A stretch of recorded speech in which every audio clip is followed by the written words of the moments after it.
Hi everybody, today we're going to talk about the positive access point, what it is, and why it's so important.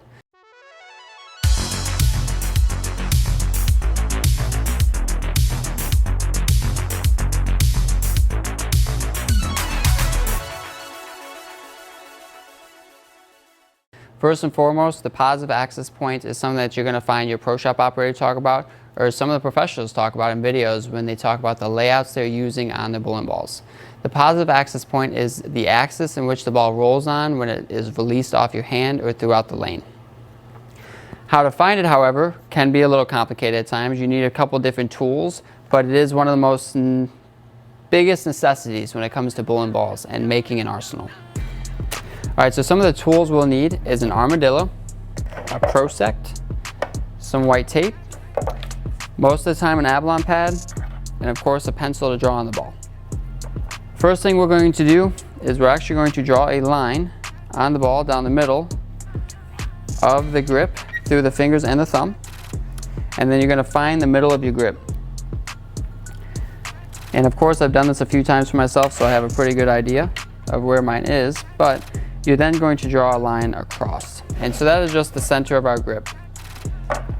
The positive access point is going to be somewhere down when you hear somebody talk about it. It's going to be over, like for example, mine's going to be somewhere around 5 to 5 1/4 over, which is horizontal, and then anywhere from 3/4 to 1 1/4 up, which would be vertical.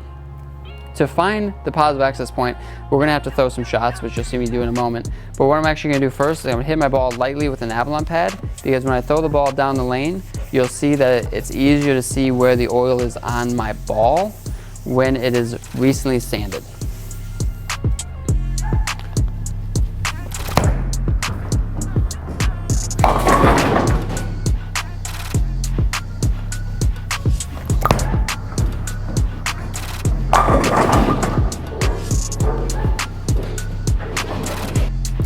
Okay, so you watch me throw a couple shots, right? You can now see on the ball, if you look closely, there are flare rings, right? The first thing we're going to do now is we're going to draw a line tracing the closest ring to your thumb and fingers.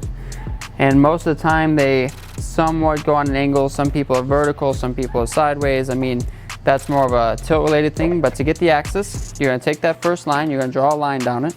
So now that I have a line on the forwardmost ring, I'm going to put the armadillo on, and I'm going to find which line on the armadillo matches the line on the ball. And so I have found it, and I'm going to draw a little dot right at the end of it, right at the end of the armadillo. Now with the tape, you're going to take a little, I don't know, 1/2 inch by 1/2 inch piece of tape. You're going to put it right on that dot. So now that we have the piece of tape on what I believe my axis would be, we have to take it to the lanes, and we have to make sure that when you throw that shot right off your hand, this piece of tape should be showing on an axis, and you'll see it as it goes down the lane. If it's correct, it'll be on axis to start and transition off of the axis as the ball flares and changes direction down the lane.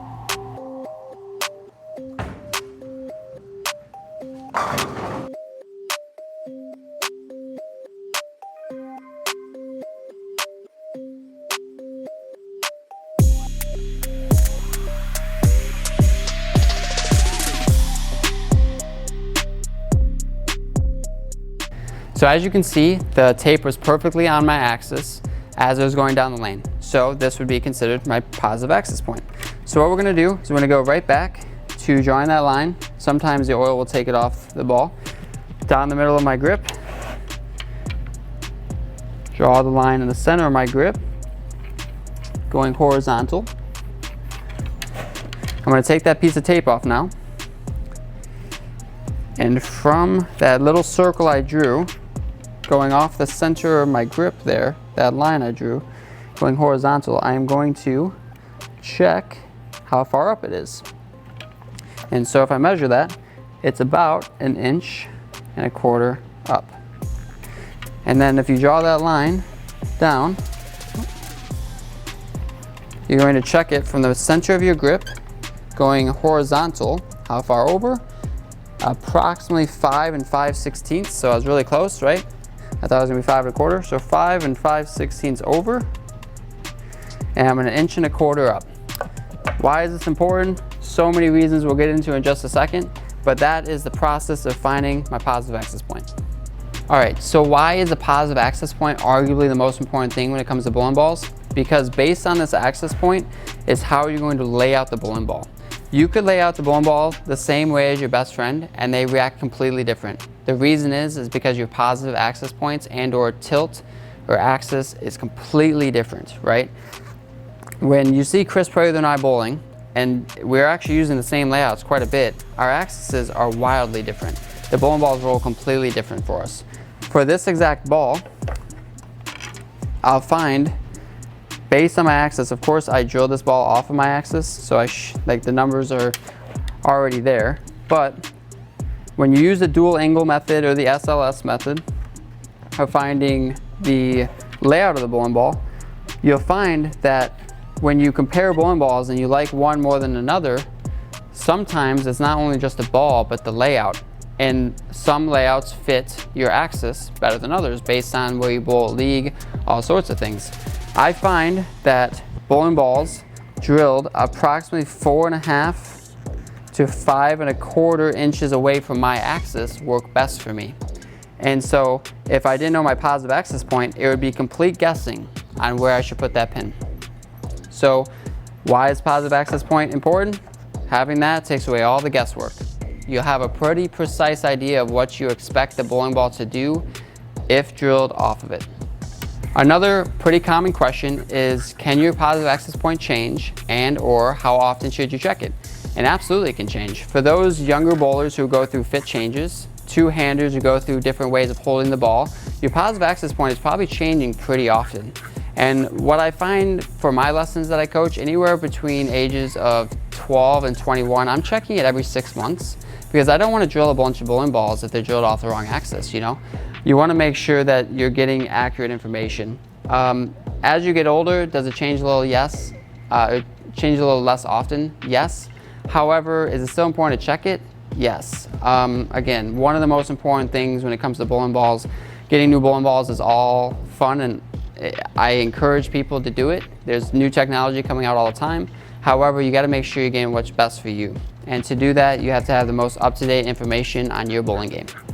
So it's also very important to note that if you're going through a fit change, as your hand's changing, maybe you're making your span shorter, longer, for whatever reasons you might be doing it, you're also probably changing axis slightly because the way your hand sits in the ball is very important to your axis and how you release it. They go hand in hand. So pretty much when you're making a pretty big fit change or what feels big to you, check your axis as well before you drill that next set of bowling balls.